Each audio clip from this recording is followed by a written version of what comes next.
A former NMI swimmer who competed for the NMI in the 2019 Pacific Games in Samoa is now turning her attention to the Air Force, that is.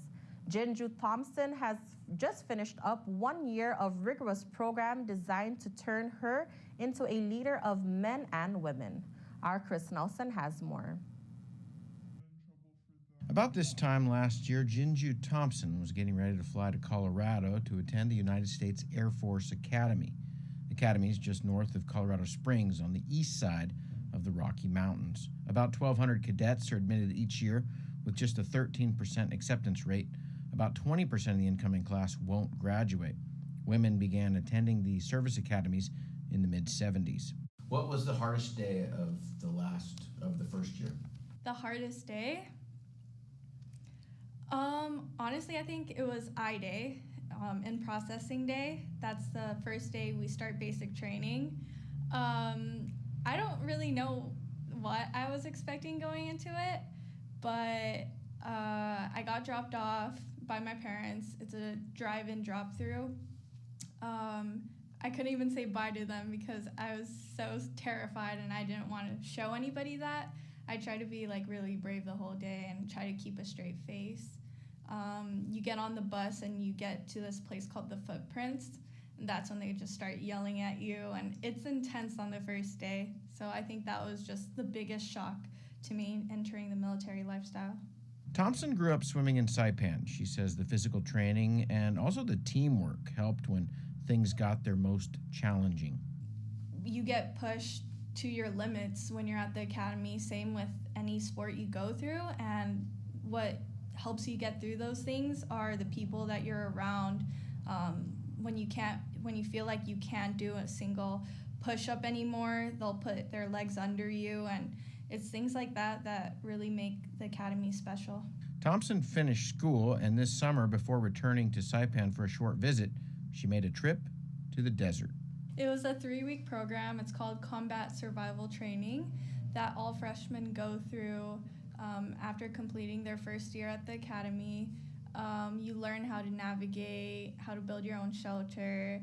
They are simulating what it would be like if they were shot down or had to parachute out of an aircraft in enemy territory. While they evade capture, they must also stay alive. The average weight loss was 16 pounds, so that was crazy. What are you eating when you're out in the desert?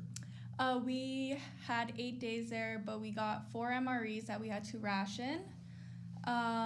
We weren't allowed to kill anything because I guess there was laws that we just could not mess with, but I filleted a cactus. The cactus didn't have much taste, sort of like a flavorless cucumber, and although Jin Ju lost 12 pounds in the desert, she did not go the insect route. Any of your classmates eat anything interesting? Anyone eat any bugs or anything like that? Yes, there are kids who ate. They said that we can eat any insect that's under an inch. If it's over an inch, you have to cook it, but some of my friends ate grasshoppers. Thompson returns to the academy this weekend. 1 chapter done, a new one, a series of chapters about to begin. Now, you said you don't really get hazed by the instructors, but there is some hazing that goes on from upperclassmen. Tell me what that's like. So USAFA trains you to be a second lieutenant within your 4 years of attending the academy. So they expect you to, when you first go in as freshmen, being able to follow the rules. And as you progress and become an upperclassman, you learn how to be a leader. And so they really put development into the hands of the upperclassmen and training as well. So they're in charge of our training and training with a purpose.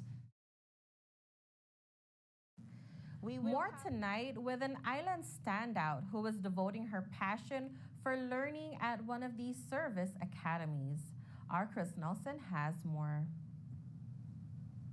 Education at a different altitude. That is the saying at the United States Air Force Academy. Air Force launched in 1947, and 7 years later, the academy was born in Colorado Springs. Jin Ju Thompson says the leadership skills she is learning is both daunting and exciting. We go through a lot of leadership experiences, and I can't speak on behalf of everyone, but what I've learned is that above all, you want to be a good person. You want to be a good leader, and in order to be a good leader, you must be respected, and respect goes both ways, like no matter where you are in the chain. There are protocols and rules that you have to follow, I guess, but at the end of the day, you do have to use your own judgment, and that's something that's scary because people's lives are in your hand, and we need to hold each other accountable when we know that we aren't doing what we're supposed to do. And at such a young age, that's something that's challenging when you have to tell some of your peers or even some people who are higher up in your leadership that they're not doing something right. And that's something that we learn really early on that in the academy. On June 28, 1976, a group of 157 pioneering women joined the cadet wing. 97 of the original female cadets completed the program and graduated on May 28, 1980. Jin Ju is a pioneer herself. Her mom and dad met on Saipan. Her easygoing dad came out initially to work at the AG's office and then started his own law practice. Her mom, a bit more serious, is of Korean ancestry. The combination has worked well, and while the Air Force Academy has a lot of rules, not all of them are as strict as some of the rules that came from home. I guess like anywhere I go, there's not a lot of kids who have like the same mix as me. Also, anywhere I go, that's off island. It's hard to find Pacific Islanders, but it's great. There's a Pacific club, and so I get to see kids from other islands. It's really nice. Who's there? Do we have kids from American Samoa and Guam and anyone else from the NMI?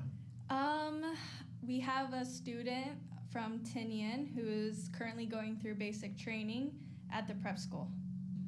What about tattoos? Can you have tattoos and be at the Air Force Academy? Yes, I'm actually kind of left out because I haven't gotten any yet. But yeah, my friends are tatted up. It's pretty cool.